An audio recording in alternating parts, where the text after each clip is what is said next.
That's just the beginning of your problems. Go to chapter 65 of the Quran. I want you to read verses 1 to 3 just to start with. O Prophet, instruct the believers when you intend to divorce women, then divorce them with concern for their waiting period. And count Now it slow down so I can as explain, because the Imam obviously didn't explain this to you. This is called the iddah, the waiting period. When a man marries a woman and he has sex with her and he divorces her, the woman has to wait. It's called iddah before she can remarry. So here it's talking about divorce and remarriage. How long is the waiting period for a woman who's been married, had sex with her husband, and divorced? Read it.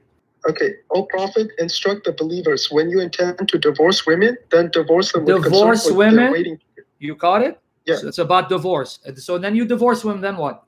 Then divorce them with concern for their waiting period and count it accurately and fear God your Lord. So it's a waiting period when you divorce them, right? Yes. Okay, so that's the iddah. We'll get there in a minute. Now keep reading 2 and 3.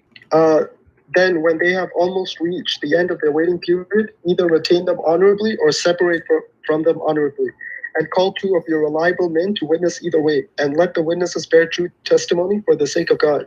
This is enjoined on whoever has faith in God and the last day, and whoever is mindful of God, he will make a way out for them and provide for them the sources they could never imagine. And whoever puts their trust in God, then he alone is sufficient for them. Certainly God achieves his will. God has already set a destiny for everything. Now you understand what it's saying. So after the waiting period, either you can take them back or you let them go, and Allah will provide for the one you've divorced. So you get the context now, right? Yeah. A woman who's been divorced has to wait. It's called the waiting period before she can remarry. That's known as the iddah.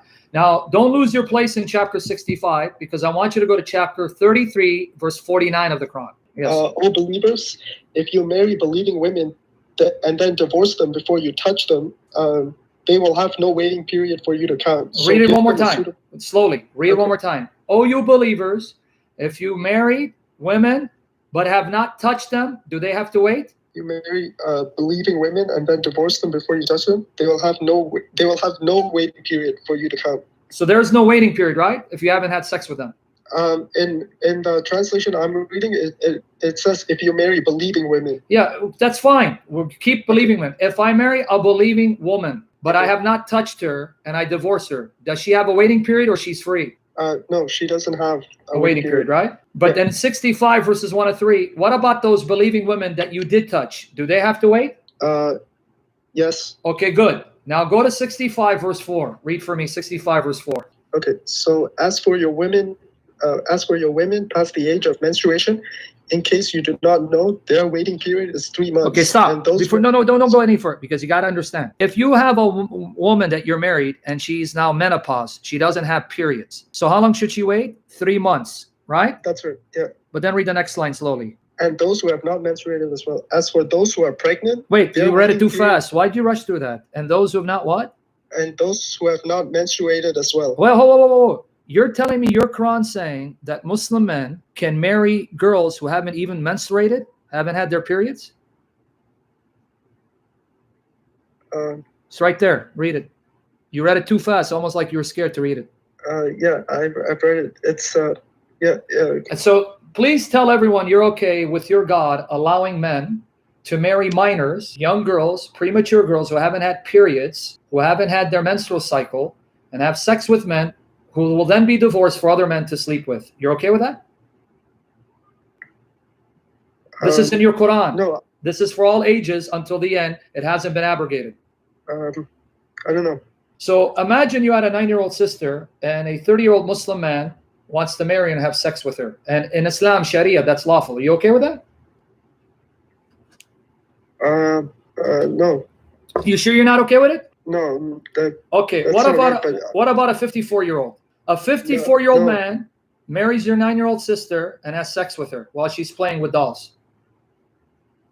No, but the thing about, before you say but, are you okay with that? No, that's not right. But what? So it's okay for your Muhammad 54-year-old to sleep with 9-year-old Aisha? That's what you're gonna say? No, I don't believe that happened. I believe that she was at the age of maturity. You want to bet she's not? There's not a single hadith in Bukhari, Muslim, Sunan Abu Dawud, Tabari, Ibn Kathir, Qurtubi that says what you said. They all say she was 9, she hadn't had her period, which is why she was allowed to play with dolls. Please don't deceive yourself. And I'll give you the hadith if you want. Hadith after hadith after hadith. I understand that there's these Sahih hadiths, right? But there's scholars even today, I don't Okay, know the but names. give me one scholar here. Let me do. Don't give me a 20th century or 21st century scholar who's humiliated by what your prophet did. Quote to me a single scholar from the 8th century, 9th century, 10th century, 11th century, 12th century, 13th century, 14th century that said Aisha wasn't 9 years old when Muhammad mounted her. I can't quote any right now, but let me give you an article where you can't, because I'll tell you what Ibn Kathir just said. I just gave you one article, Sure. but let me give you another one. Ibn Kathir. You know why? They were not living at a time where the kuffar were the majority and they had social media, so they could be honest because they didn't give a damn what others said. They could kill them. But conveniently in the West, when the Muslims are outnumbered by unbelievers and media, oh, no, she was not. All of a sudden, she wasn't 9 years old. Okay, well, let's see. Okay, Yunus bin Bukair stated from Hisham bin Urwa, from his father, who said, the messenger of God married Aisha 3 years after the death of Khadija.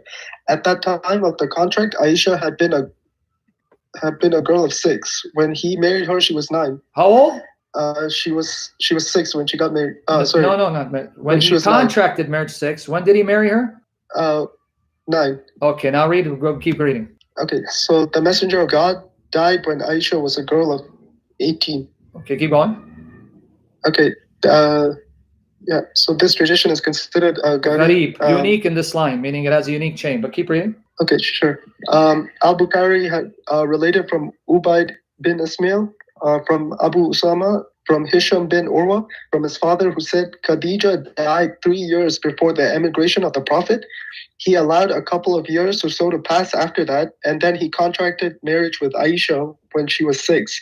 Thereafter, consummating marriage with her when she was 9 years old. Okay, another one that says 9 years old, another chain. Okay, now read. Keep reading. Okay, what Urwa stated here is mursal.